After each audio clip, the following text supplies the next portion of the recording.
کفار کو قتل کر رہے تھے۔ حتیٰ اذا فشلتم، یہاں تک کہ جب تم نے بزدلی دکھائی، وتنازعتم فی الامر، اور تم کسی معاملے میں آپس میں جھگڑنے لگے، وعصیتم من بعد ما اراکم ما تحبون، اور اپنی پسندیدہ چیزوں کو دیکھنے کے بعد تم نے اللہ کے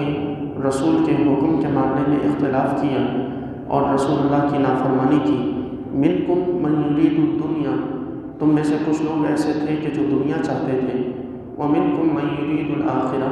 اور تم میں سے کچھ لوگ آخرت چاہتے تھے۔ ثم صرفکم عنہم، پھر اللہ تعالیٰ نے تم کو ان سے پھیر لیا، لیبتلیکم، تاکہ وہ تمہیں آزمائے۔ وَلَقَدْ عَفَا عَنْكُمْ، اور بے شک اللہ نے تمہیں معاف کر دیا۔ وَاللَّهُ ذُو فَضْلٍ عَلَى الْمُؤْمِنِينَ، اور اللہ تبارک و تعالیٰ مومنوں پر بڑے فضل والا ہے۔ اس آیت مبارکہ میں غزوہ احد جو 3 حصوں میں تقسیم ہوا، ان تینوں حصوں کا تذکرہ کیا گیا ہے۔ یعنی ہم تاریخی اعتبار سے غزوہ احد کو 3 حصوں میں تقسیم کر سکتے ہیں۔ پہلا حصہ غزوہ کیا وہ تھا کہ جس میں مسلمان فتح یاب ہوتے نظر آ رہے تھے، کامیاب و کامران تھے، کفار قتل ہو رہے تھے، یہاں تک کہ کفار میدان جنگ سے بھاگنے لگے۔ دوسرا حصہ وہ تھا کہ جب مسلمانوں نے نبی کریم علیہ السلام کے حکم میں اختلاف کیا اور حضور کی مقرر کی ہوئی جگہ سے ہٹے، تو اللہ تبارک و تعالیٰ نے پھر انہیں اس آزمائش میں مبتلا کیا جب کفار ان پر حاوی ہو گئے، اور کفار نے ان پر حاوی ہو کر انہیں قتل کرنا اور شہید کرنا شروع کیا،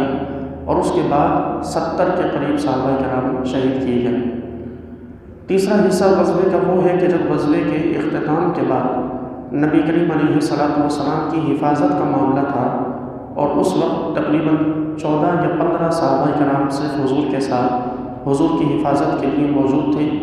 اور یہ وہ وقت تھا کہ جب ابو سفیان لشکر لے کر مکے کو واپس پلٹا۔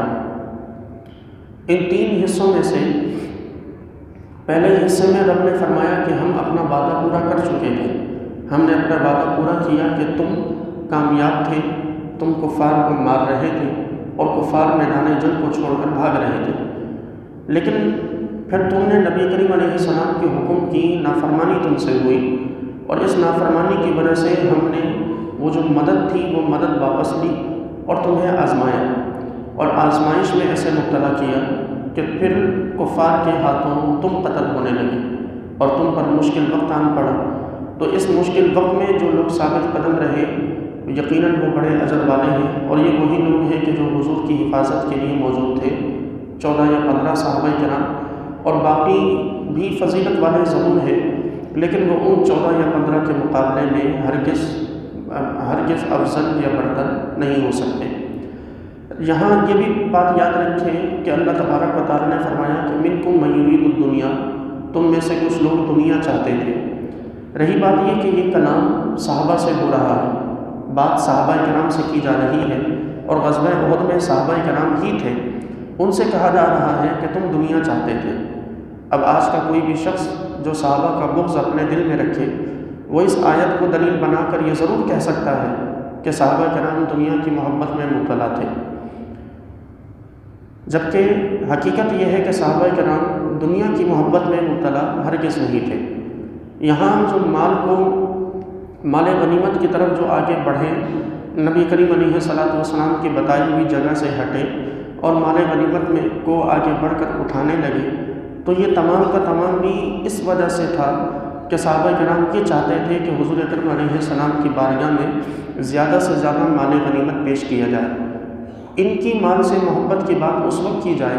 کہ جب صحابہ کرام کو اس بات کی اجازت ہو کہ جو مال لوٹ کر لائے گا وہ اس کا ہوگا۔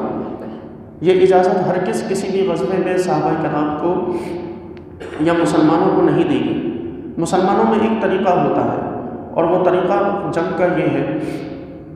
کہ مسلمان غزوے کے بعد اللہ تبارک و تعالیٰ اگر فتح عطا فرمائے تو مال غنیمت جو کچھ ہوتا ہے وہ سب کا سب جمع کر کے لا کر اپنے کمانڈر کے پاس لا کر جمع کرتے ہیں، اور پھر وہ کمانڈر اللہ تبارک و تعالیٰ نے جو ترتیب سورہ انفال میں مال کی تقسیم کی بتائی ہے،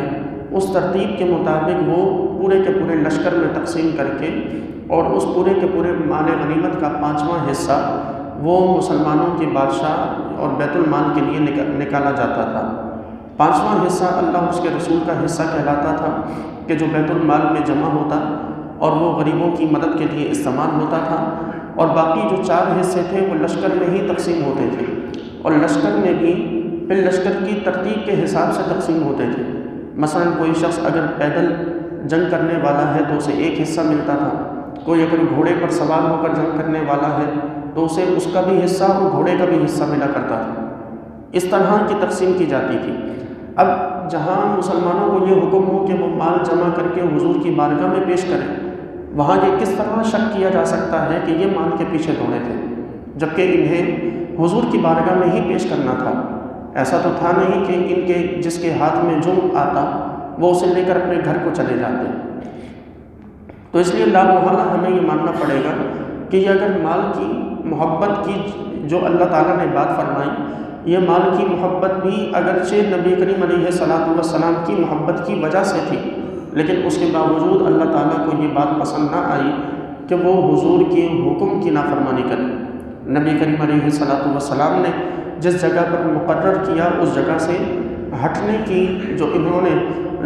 یہ اس جگہ سے جو ہٹے، رب نے اس بات کو بھی ناپسند کیا کہ اگرچہ وہ ہمارے نبی کی محبت میں مال جمع کر رہے تھے، پھر بھی انہوں نے ہمارے نبی کی حکم کی نافرمانی کی ہے۔ پھر ارشاد فرمایا وَلَقَدْ عَفَا عَنْكُمْ، کہ ہم نے تمہیں معاف فرما دیا۔ اب رب یہاں قرآن میں فرمائے کہ ہم نے غزوہ احد میں جن جو اپنی جگہ سے ہٹے یا جن سے کسی قسم کی کوئی خطا سرزد ہوئی،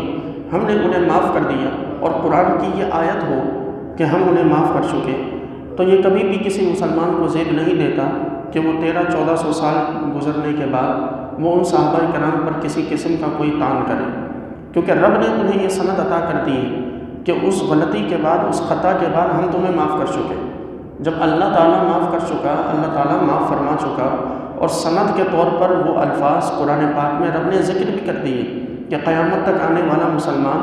قرآن پڑھے تو وہ یہ جان لے کہ صحابہ کرام سے جو بھی خطا سرزد ہوئی تھی اللہ نے انہیں معاف کر دیا۔ اب جب یہ معافی کی سند مل گئی تو آج کے مسلمان کو یہ زیب نہیں دیتا کہ ان صحابہ کا بغض اپنے دلوں میں پالے، بلکہ ان کی یہ معافی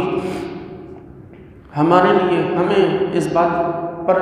ہمارے لیے لازم کرتی ہے اور ہمارے لیے یہ واجب کرتی ہے کہ ہم ان تمام صحابہ کی تعظیم کریں۔ وجہ اس کی یہ، ہم اللہ تعالیٰ سے توبہ کرتے ہیں، ہم اللہ تعالیٰ سے معافی مانگتے ہیں، تو اللہ تبارک و تعالیٰ ہمیں معاف فرمائے تو ہمارے پاس کوئی سند نہیں۔ رب نے کہیں کسی تحریر کی صورت میں یہ نہیں عطا کیا کہ میں نے فلاں کو معاف کر دیا۔ کوئی اگر توبہ کرتا ہے تو محض یہ ایک ہمیں یقین ہے کہ رب توبہ قبول کرتا ہے اور رب نے معاف فرما دیا، اس کے علاوہ کوئی سند ہمارے پاس تحریری صورت میں نہیں، الا یہ کہ رب نے ہمیں تک کوئی چیز ایسی نہیں دکھائی کہ جس سے ہمیں پتہ چلے، صرف ہمیں پتہ چل سکے کہ رب نے مجھے ذاتی طور پہ معاف کر دیا۔ تو ہماری معافی کا معیار اور ہماری معافی کا معاملہ یہ ہے، لیکن صحابہ کرام کی معافی بھی بڑی عظیم ہے اور ان کی فضیلت کو واضح کرنے والی ہے کہ رب نے انہیں معاف کیا تو قرآن میں سند عطا کر دی۔ تو جب جن ہستیوں کا مقام اور رتبہ یہ ہو کہ ان کی خطاؤں کی معافی کا تذکرہ اللہ قرآن میں کر دے، ان کی خطاؤں کے درگزر ہونے کا ذکر اللہ تعالیٰ قرآن میں بطور آیت کر دے، ذرا سوچیں کہ پھر اللہ تعالیٰ نے انہیں کتنے بڑے مقام سے نوازا۔